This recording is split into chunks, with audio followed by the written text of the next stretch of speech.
Politisi PAN, Busra Abdullah kian serius untuk menatap pemilihan Wali Kota Makassar 2024.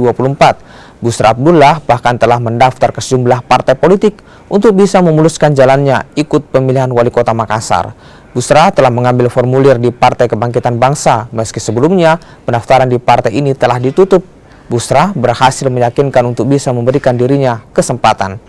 Setelah PKB, Busra Abdullah beralih ke partainya, yakni Partai Amanat Nasional. Dengan tambahan 2 parpol ini, Busra Abdullah telah mendaftar di 6 parpol.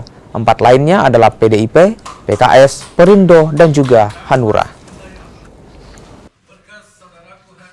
Ya, tentu setelah mengamati selama 10 tahun, ya saya lihat pemerintah sudah berjalan dengan baik.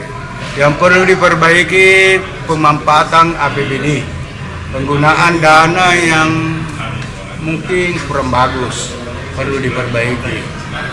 Ya, karena jargon saya adalah Makassar lebih baik.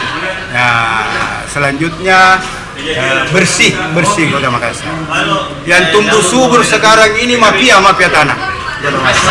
Dan itu ketika saya diberi amanah untuk memimpin Kota Makassar, tidak ada toleransi bagi mafia tanah.